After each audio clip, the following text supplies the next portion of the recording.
Okay, can hear me, and POIs in the chat is fine.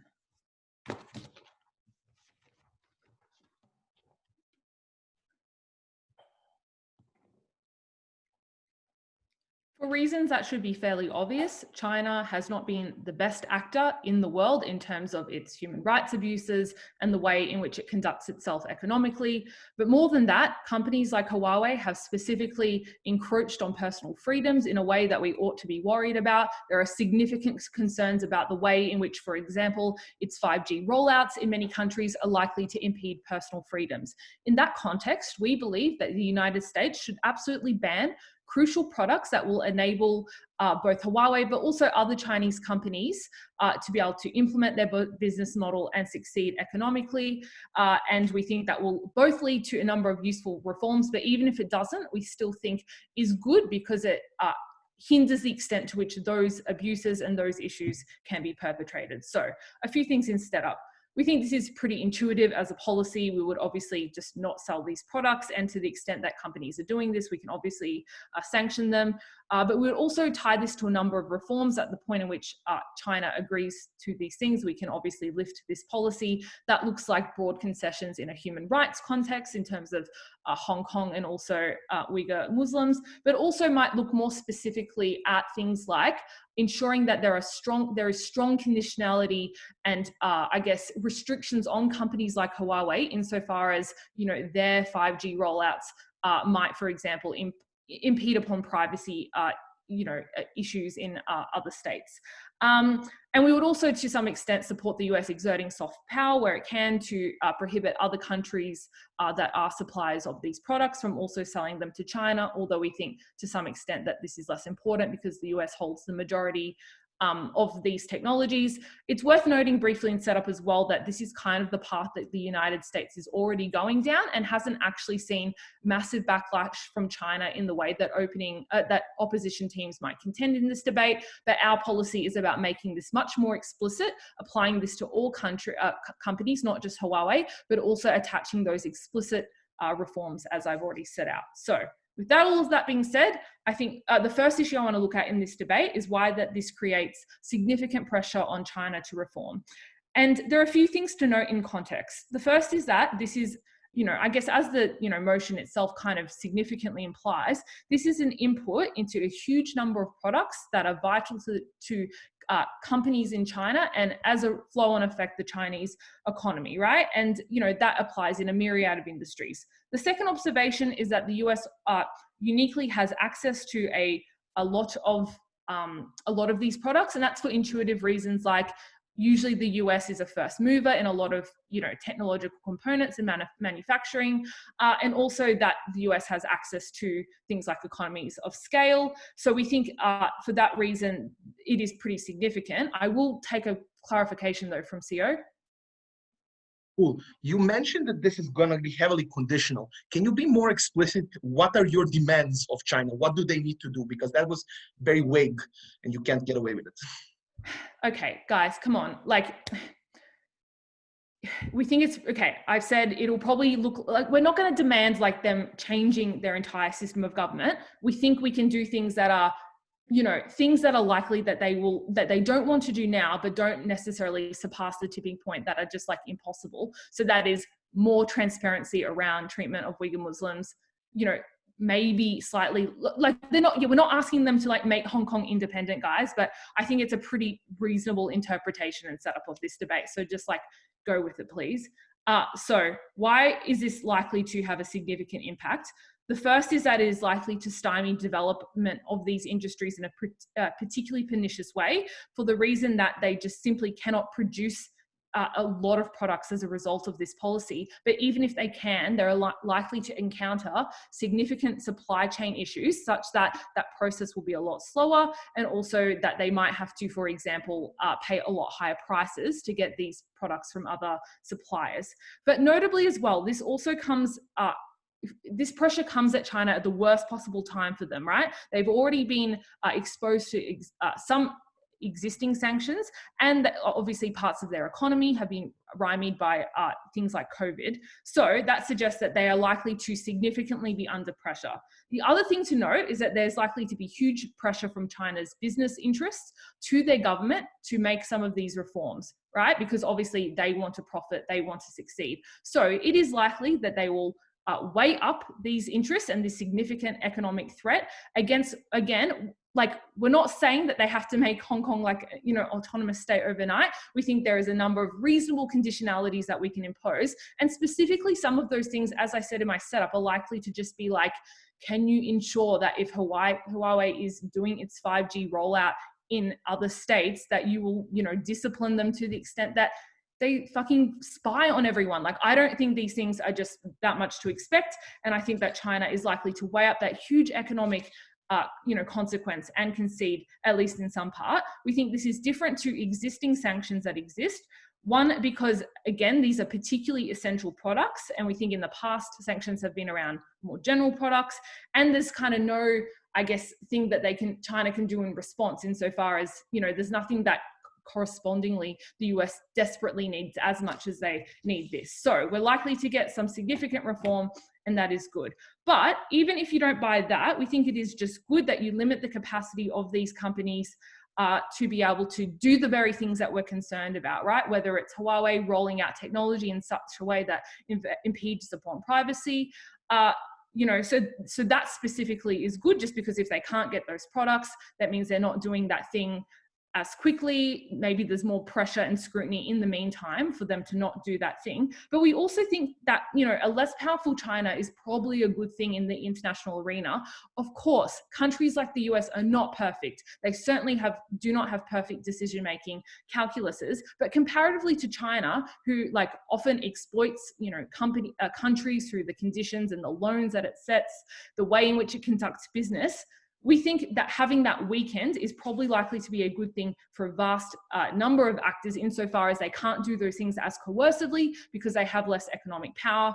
The final thing is just to say that there is to some extent a technological arms race. We think it is better to stymie the development of some of these companies in the short term. That way you get, for example, a quicker proliferation of technologies like 5G in countries like the United States. That can to some extent set norms around how that technology should operate, which we think, again, comparatively is likely to be better than what China will do. And for all those reasons, we are very proud to propose.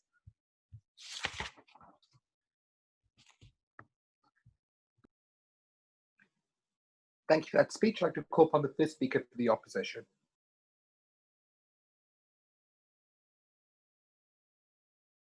Can you hear me?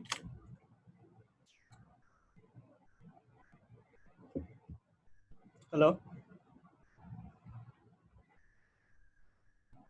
Can you hear me? Yes, yes, we can. Okay, cool.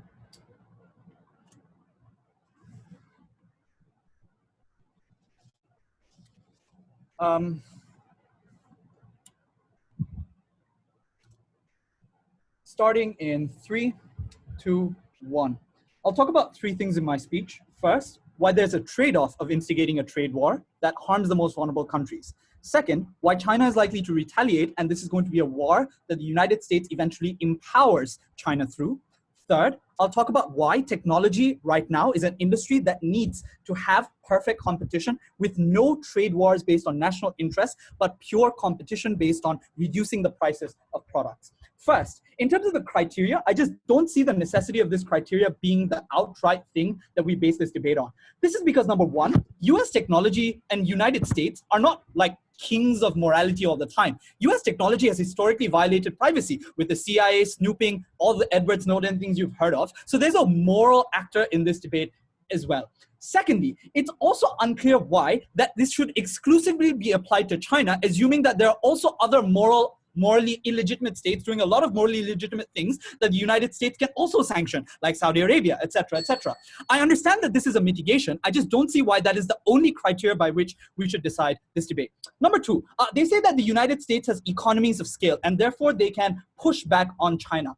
What does the word economies of scale mean? This means that they're a globally interconnected economy that has ability to influence. Assuming that this is the characterization, what we need to recognize is they also time set this debate by saying that we already tried to bully China. What we need to do is now we need to increase the pressure.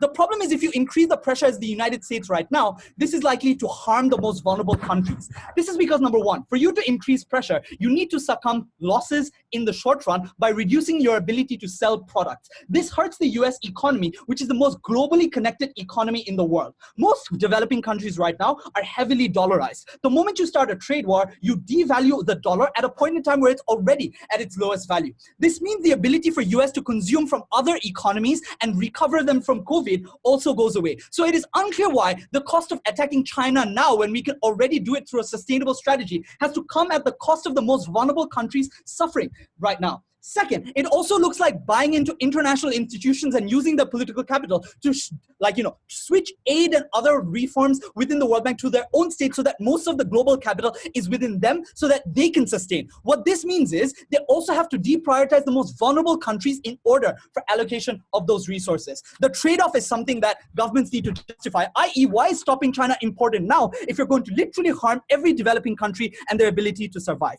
Second, why do we think China will retaliate and why do they have the ability to do so? Number one, we think that technology is really important to China. This is because the technological companies within China are the most powerful and often are the elites that keep the Chinese Communist Party, especially Xi Jinping, in power. Most of these are state-owned enterprises. So if you look at things like Tencent or you look at things like Alibaba, significant amounts of state incentives and investments have already gone into this. Second, there's a geopolitical image that China wants to sustain right now more so than anything else. This is because either for the One Belt, One Road initiative, where they want to slowly expand their image as a global dominator, or because they want to be aggressive in areas like the South China Sea, where they don't want to be bullied by the United States and want to dominate those areas and say that they're strong enough to sustain. Showing that they're weak is not going to work. That's why they sustain any and all aggression, especially against countries like India, until they cave. Why do we think they have the ability, therefore, to go against the United States? Number one, recognize most of the technological companies of the United States have manufacturing places in China. And like, if you think about the iPhone, if you think about any and all manual labor. Number two, even though the United States has some raw materials, 90% of the rare earth minerals used in the production of technology is used in China. Number three, the comparative advantage of software is the least important thing, because every software is just about increasing the viability or the comfort of users. There's literally a UI that Xiaomi makes that is comparable to Android. All of this means that there are substitutes. Number two, China is less affected by the COVID-19 than the United States. North America is still in financial debt with a corporate bailout. China is already in its recovery process. Number three, China can sustain a lot of irrational fighting in the trade war because it's non-democratic in nature, i.e. it can attack other industries and get away with it because there's not a lot of people they have to be accountable to. The United States does. And maybe you can't fiat from government that they'll sustain this forever at a point in time where the people within the country believe that it can't be sustained. Number four, countries are increasingly acting independent of the United States. This is for two reasons. Number one, each country itself is vulnerable and is going through unique economic crisis. That's when they become more self-interested and isolationist rather than care about international cooperation. That's why we've seen a lot of European countries accept 5G technology from China despite the United States ban. Number two, there have been ties ruined by Donald Trump. He's become more isolationist. That has ruined the ability of the US to influence a lot of these countries. This means that China has the ability and the incentive to harm the United States. What are they likely to do? Number one, they're likely to harm other industries, make the production of American goods more expensive. Number two, they're particularly likely to harm American technology that requires manufacturing from China itself.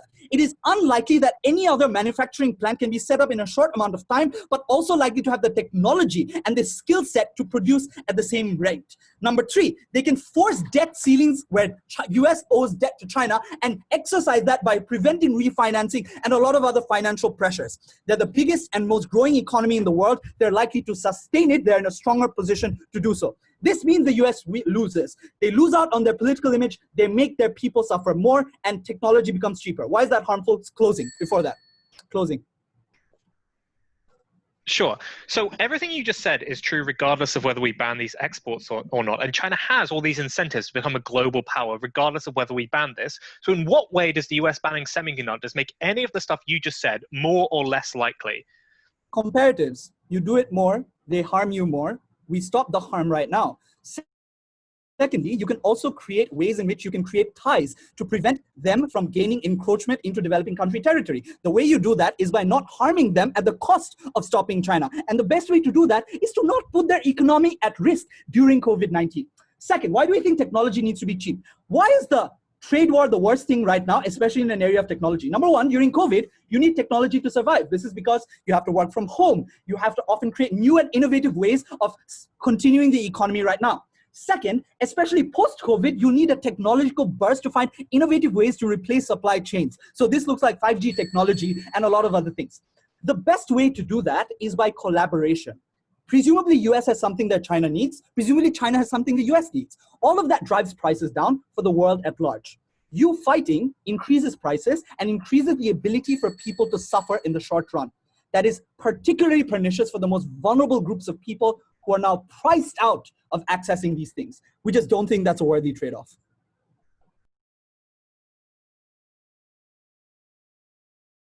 Thank you for that speech. I'd like to call upon the second speaker for the government.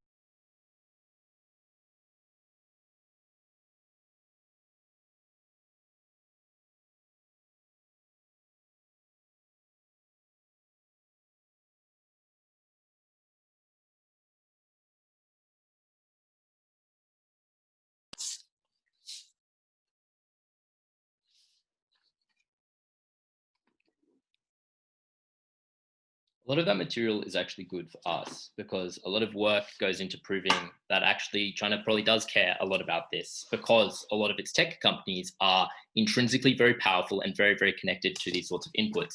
And necessarily there's a sort of balancing act in this debate because in order for China to be sufficiently aggrieved that they would retaliate and have any of the harms that Opbench wants to talk about, then necessarily this must be a sufficiently large stick that it would incur that reaction. So let's go through this debate, starting with the things made by this team. The first thing I want to engage with is the claims made by this team with respect to like a trade-off. And they make the claim, well, the United States is not all good with respect to its uses of technology. Sure, the first thing to say is that this places pressure on the United States to reform because at the point at which they proactively disagree with Huawei's use of technology for espionage, there is necessarily a splashback insularity effect, which requires them to reform that as well.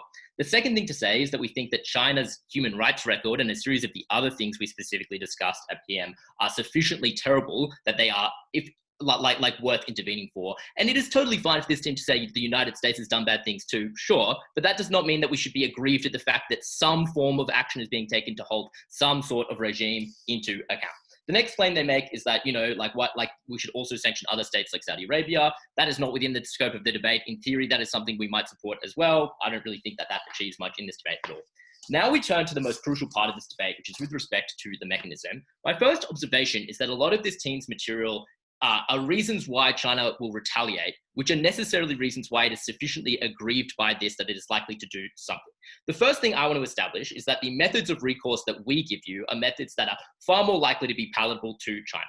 Why is that? The first thing to establish is that the methods that we are suggesting that they can comply with don't require their economy to be completely destabilized. And that is because to the extent that China does care about some things, like for instance, like the incursion of Uyghurs in Xinjiang region, that is legitimate, or that is like a legitimate belief that they hold. But that is likely to be traded off against A, the likelihood of some degree of insurrection and insurgency where their level of economic prosperity dips dramatically, which we've established and will continue to establish happens, and also needs to be traded off against other factors like their diminishing capacity to do things like fund through debt agreements, the Asian Infrastructure Investment Bank, make loan agreements in Chad and other areas of the world. So necessarily when their entire international geopolitical plan is threatened and their domestic security is threatened, things that they care about to a lesser degree, like for instance, the oppression of Uyghur people, is likely to be made much, much better in our world. Having established that, it seems far more likely that they will just kowtow and make some agreements, and thus a lot of the reasons given by OO actually sweep around to our side. It is a question of which of these two things are they more likely to do. They are substantive reasons why they're more likely to take the easy road, reform and treat people like human beings, particularly given there is already a lot of pressure for them to do that. Look at, for instance, the Permanent Court of Arbitration's decision on Philippines in 2018, which seems to suggest that there is already political will towards the things that we are asking for. The next claim they make is like that with respect to the mechanism. The first claim that they make is like they can get these things elsewhere, to which we have a series of responses. The first is to say that this doesn't engage with a lot of the substantive setup given at Jess, but additional things to say is that these sorts of products and inputs are sufficiently specialized that they cannot be created easily by China.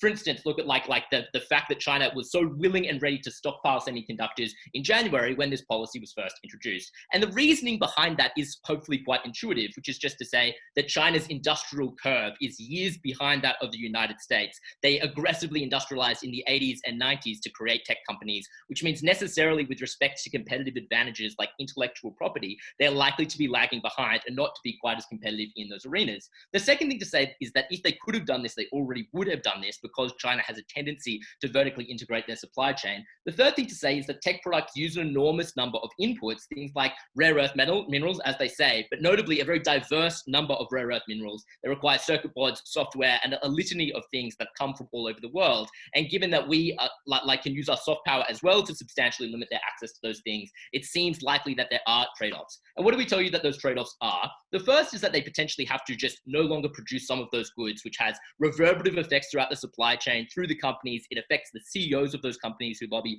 the Chinese government. But notably, it also has an effect with respect to things like delay, with respect to things like having to source inputs for higher cost.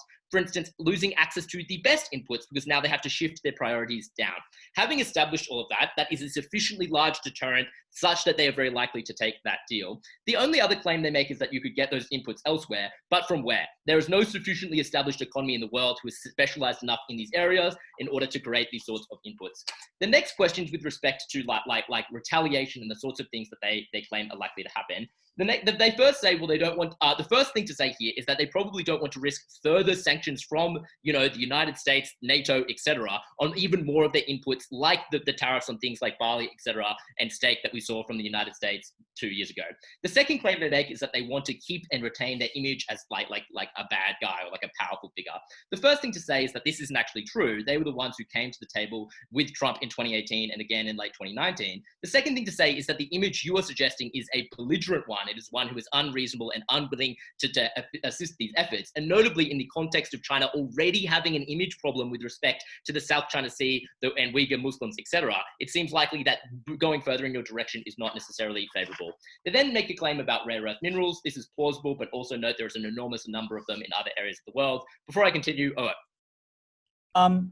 I think since 2005, China has violated about 60 WTO protocols. US companies still go there, which indicates that China has the buying power unlike any other country. How can you trade this off without explaining why US can sustain the damage it takes through this trade war?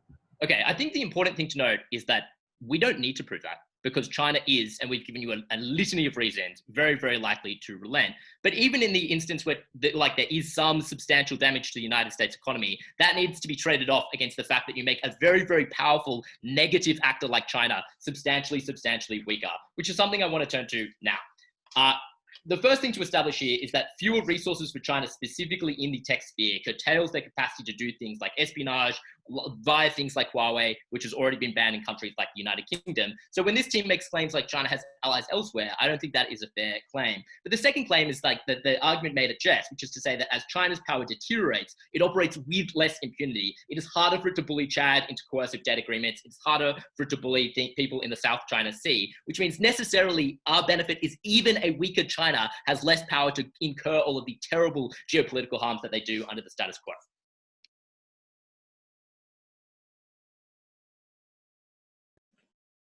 Thank you for that speech. I'd like to call upon the next speaker. Am I audible? Okay, excellent.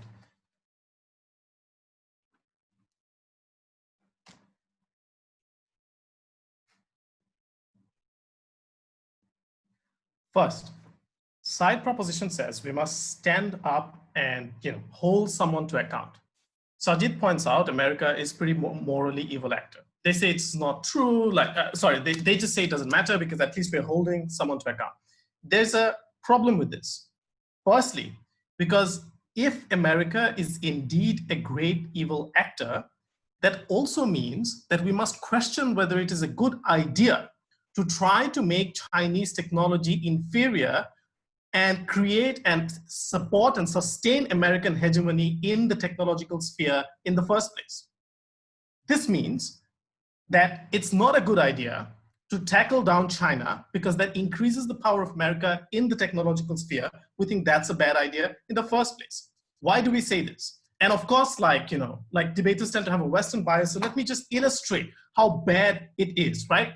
Firstly, they said two moral objections. Firstly, personal freedoms. America is literally just the largest snooper in the world. They're literally going ahead and snooping on not just like their own citizens and the world's citizens, they're snooping on all kinds of political leaders around the world and then using that information against them in order to blackmail those countries to be subjugated to American trade policies in the first place. These are things that have literally been proven through the WikiLeaks and Snowden and what Snowden has released in the first place. So we don't think it's a bad idea that there is another actor who is technologically capable to compete and be able to reduce that sphere of influence in order by making their own products, for example, that reduce some of the effects of American companies having that power. Secondly, they said human rights abuses. Again, yes, obviously China is terrible, but America is no less, right?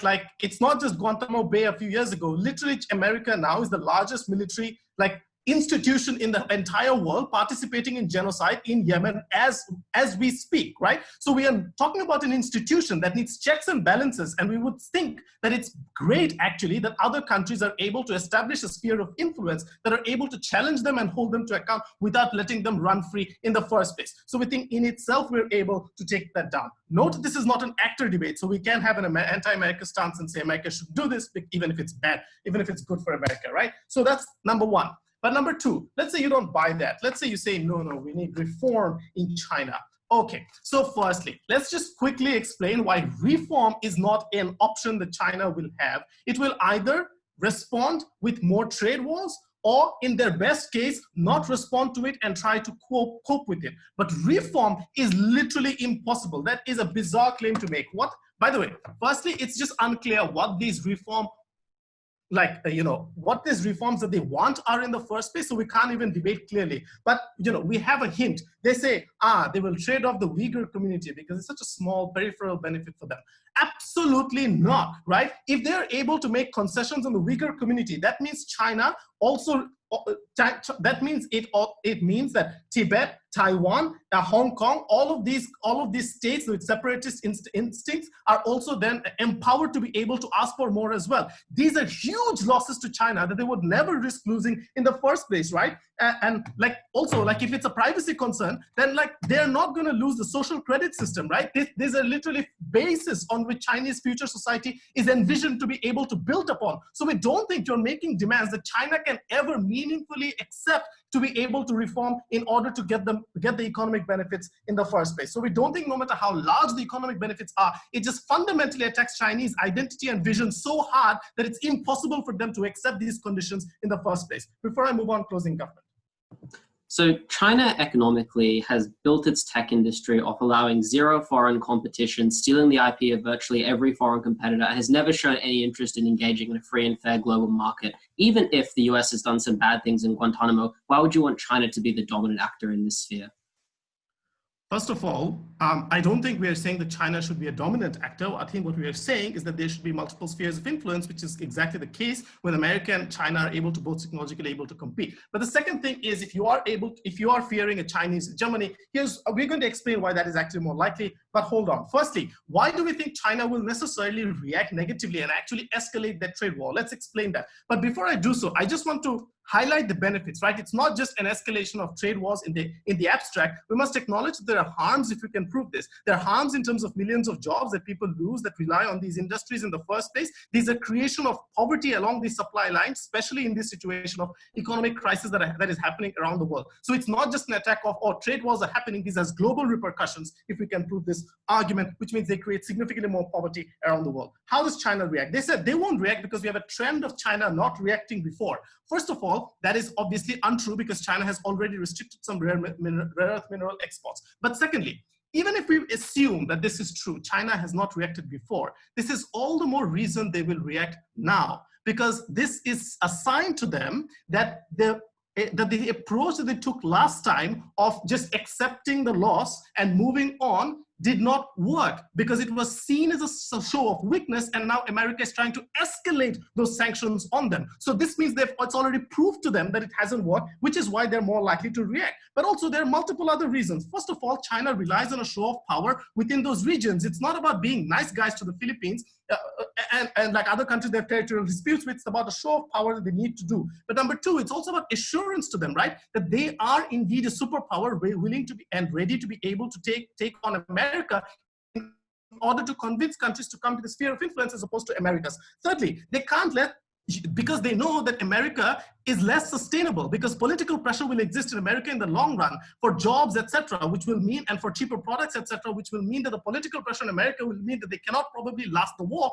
and China knows this, and they will therefore escalate this in the first place because they know they can sustain it for longer. Right. Finally, why does this actually end up increasing China's sphere of influence if this is what they oppose? By the way, I'll just quickly note that closing government raise a POI, if this is true, why won't they just do it now? The reason is because it does come at an economic cost to them, which is what China is not willing to get, right? So it trades off some additional spheres of influence right now in exchange for some ability to be able for economic empowerment, right? By letting American companies in, by letting them have factories, etc., they get some benefits out of that as well. But now economic costs go down. People blame America because developing countries blame America for the instability that they have created, which actually makes China a more legitimate actor in their mind, a more assured global superpower for them to tie into. This also makes, by the way, that the products are cheaper. And by the way, just saying, oh, their softwares are bad is just not true. This is a country that's one of the most technologically advanced, and I have cashless cities in China right now in a way that America simply is not able to do. So we think you actually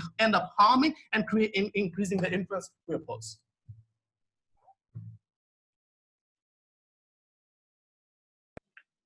Thank you for that speech. I'd like to call upon the third speaker for the government.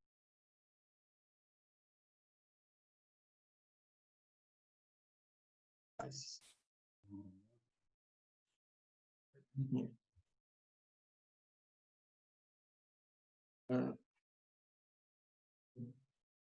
you hear me? Yes? Okay, I see. Cool. One sec.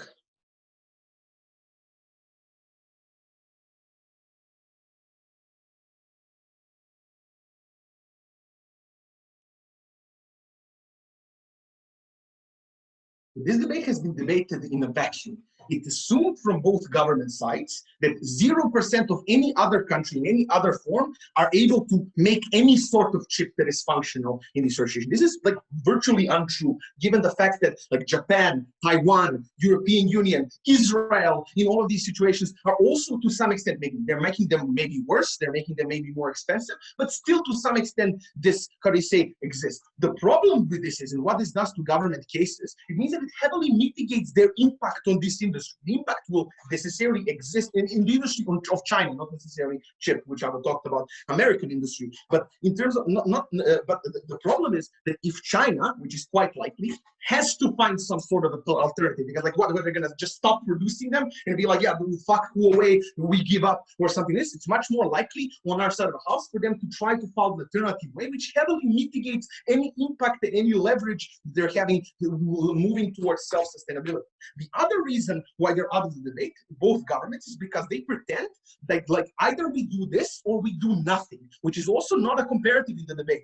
They're saying that we need to have a pressure because China is doing all of these things, IP thing. We also can stand for this, right? And this is also kind of already happening now. We don't even have to counterprop or do anything weird like this, right? Banning of 5G networks, pressuring of banning 5G networks, banning Huawei in some areas. This is something that is completely not connected to the motion. What they miss is specificity. Why specifically we need to do this policy? This has been a very generic debate on why we should do something to China, not necessarily why we should do this to China in the particular thing. But also notice one more thing that maybe gets closing government, which is to say oh, China, we need to stop their technological supremacy. guys, this ship has sailed. They're already supreme in 5G technology. They're already supreme in most of these things. They already stole most of the things that they can stole from us. They have these ships from 20 years now in this situation. I'm not sure what is the delta in this technological supremacy thing that you think is so huge that this is gonna happen. But they go, what is the crucial and crux of this debate, which is completely missed, because like it's completely glossed over how important this industry actually is in the United States and by proxy then throughout the world, right? This is the third largest US export, the chips that they're saying. You know, it's like third largest export of the largest economy in the world. Also, 40% of this export is going towards China. Imagine for any industry, like the 5% drop in revenue is obviously a huge deal. Like it leads to bankruptcies, it leads to horrible things. 40% drop in revenues in this situation is a huge thing, which necessarily leads not just to loss of jobs, like they're talking about, like a business is failing, you having to bail them out. You can say, which also has a spiral effect on all of the other industries that are reliant on these ships. It's not just you're selling these ships because you want to make money. You're selling these ships to the military. You're selling these ships towards your own company. It's this huge like security, national security, apparatus of the United States is to some extent connected to this. And given that the United States, that China to some extent will have to, because they're forced to find some alternatives in the interim, even if they want to negotiate in the interim period of Japan, Taiwan, and European Union, which they're also kind of already importing, right? It's not like they're only buying from the United States, they're buying from other actors. Increasing this is also just going to increase the industries in Japan and in these sort of industries, destroying the US leverage in this sense, which is horrible thing, horrible thing for the industry, which is so vital and crucial for the economy that is like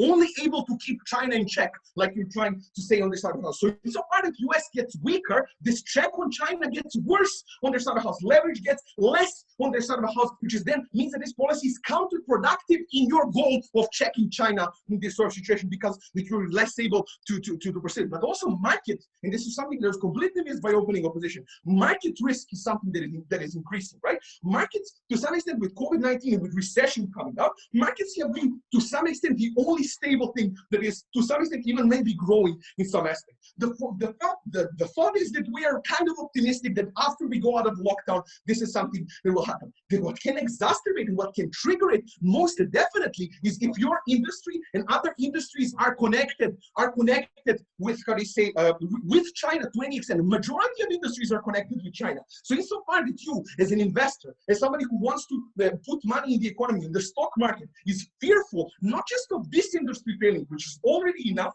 but also other industries in this escalation of tensions, how do you say, getting affected. This is what can tumble down the US stock market. This has impact more over than in the United States, because the stock market falling is what led to, how do you say, 2008. It led to any particular crisis. That's why this stock market in the United States is super important. The problem is when this starts to tumble, all of the other things like debt crisis, over leveraging starts to unravel and become much worse on their side of the house, which is not a price that we're willing to pay. So it's so funny, even closing government says, oh, better now than in 5 years.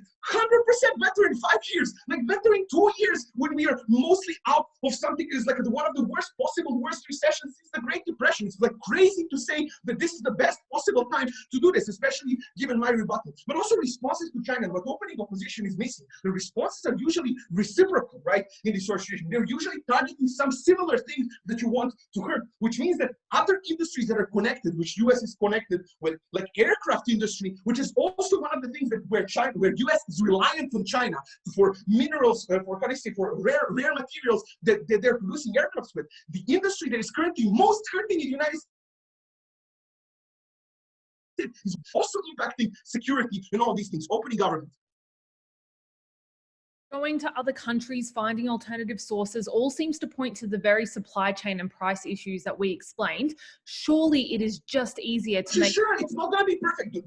We agree, it's not going to be the best thing for China, right? But it's going to be much less than a shock of losing 40% of the revenue, right? This is by your side, right? Like if you're losing 40% of the revenue, it's much like worse for you than if you have to buy stuff at a bit of a higher price. Maybe you can have the leverage to wiggle out of it to some extent. But also it's a part that leverage exists. exists, right? Leverage in terms of trade, that can happen. Like we're already, if you have a loaded gun, if you shoot, it's over to some extent, right? Having a loaded gun and being able to leverage that in the future trade deals and being able to pressure, China into this is what US has been using, and they have received concession from China in terms of, the IP and the freedom of US companies not being completely connected with Chinese Communist Party when they invest. All of these things you lose if you fire a gun that already, first of all, shoots yourself, but also, kind of misses the target which is on their side of the house, which is already also a thing that wins us the debate. So we showed that this is not a necessary thing,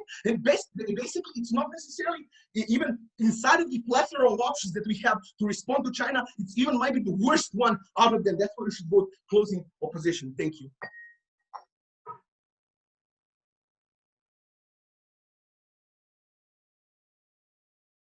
Thank you for that speech. I'd like to call upon the final speaker.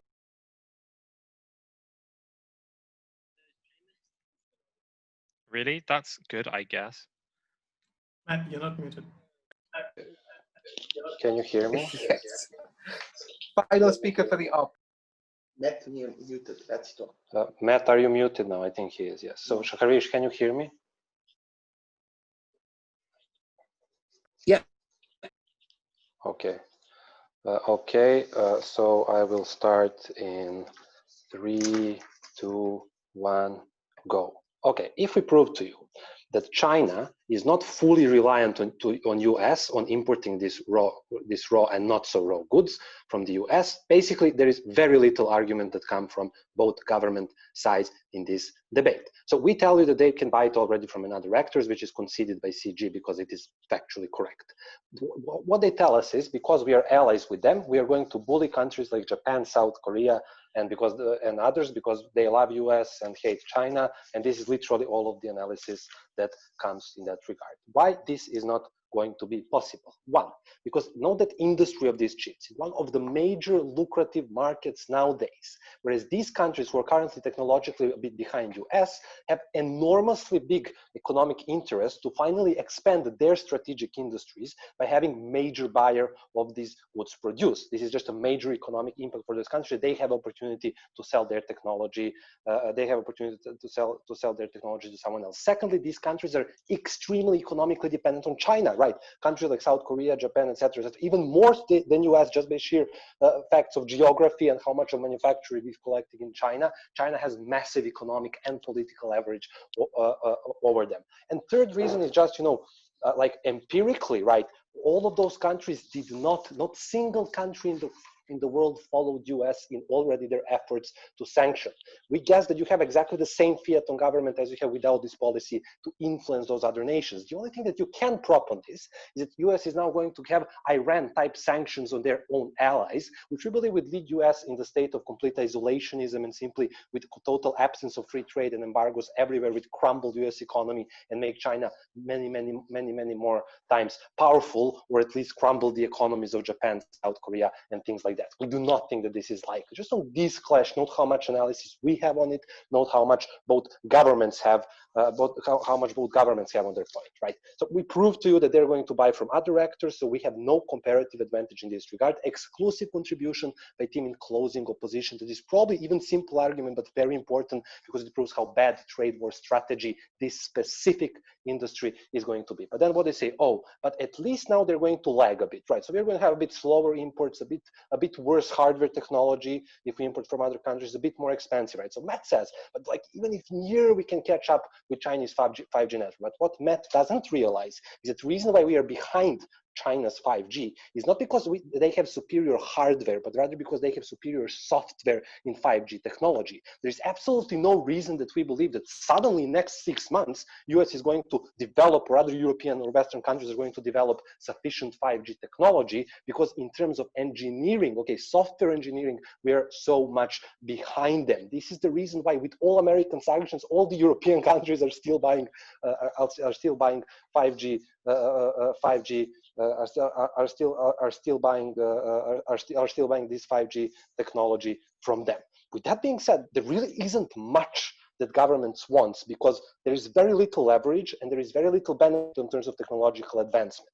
Then this debate comes to markets and effects on the US industries. Couple of things on that regard completely unresponded. We told this is a major part of the market, but additional piece of analysis why it's going to be specifically hit hard, because facilities needed to build, to be built in order to make this hardware are extremely expensive. So when you build them, you count that you're going to sell billions and billions of dollars. Suddenly, when you cut 40% of revenues, specifically these expensive facilities, your whole cost-benefit calculation of your businesses basically goes to waste, right? Causing the effect that Milos tells you about market failure in this industry and necessity for government bailouts, which is going to create it's not going to create anything market. I don't want to respond to the point about market, but at the least it is going to do, it's going to create market volatility and uncertainty in the face of the US needing to bail out major strategic industry because it is so desperately failed, because it has desperately failed because of these sanctions. But another thing that Shomi tells you, how sanctions work is they're usually proportional, right? How they're proportional, they're probably going to back target other technological aspects. Owo tells you China owns minerals. Shomi tells you that these precious metals are necessary for building aircrafts, and China almost has a global monopoly on them, meaning that US is a big trouble because its second biggest export industry are actually building aircrafts. And this is the industry that is the most hit by COVID-19, meaning, guess what? More bailouts, because now you can not produce more airplanes that you're going to sell to millions of dollars of other companies, creating more market volatility, instability, and people using money, which is what we do not want to have in this debate. The third point, right, major in this debate is whether China is going to change. Right? This is also what opening armamentarium. Like we want them to change their actions towards Uyghurs. Here's 6 responses to this, right? So one, trade wars between two biggest nations never work because they're necessarily the biggest competitors and nobody wants to surrender because at least they will be perceived as a complete failure in their country and lose the political power within them. Secondly, we talked about these issues. There is always the issue of plausible deniability, meaning in no negotiations are China and Russia and those countries ever willing to accept that they're violating somebody's human rights. I will take opening. Like I can think of at least 20 other countries that are rolling out 5G and buying the sorts of products that we're talking about. Are you really suggesting that these economies will collapse completely because of this like one product that we can't sell to China now? No, I don't think you understood me correctly. I really don't understand your PI. I'm sorry. Okay, so second is plausible deniability. Third is that nobody accepts that they're doing genocide. Okay, Germany is the only country in the world that officially accepts that they have done genocide. Nobody wants to be labeled as a genocidal nation, so negotiations about Uyghurs are not going to take place ever in the first place. Thirdly, we see that crippling economic sanctions on countries such as Iran haven't really worked for past 40 years because regimes want to preserve themselves and they don't want to look weak in the eyes of their enemy. Fifthly, China is still the second biggest economy in the world, which has major influence over all the other countries in the region and now globally, even with the Belt and Road project and major investments. And sixthly, we have problems such as China, Taiwan, and people wanted to secede from China if they see the sign of weakness. And lastly, the problem is that if this is so, we are making China and giving an incentive to become independent in these industries, and on the long run, we are losing leverage in certain future negotiations with the countries, and we already have so many of the other leverages that Milos tells you. At the end of the day, this is very specifically a bad strategy, bad industry to be hit that's going to harm US and their markets and going to do very little to damage China. Very proud to oppose.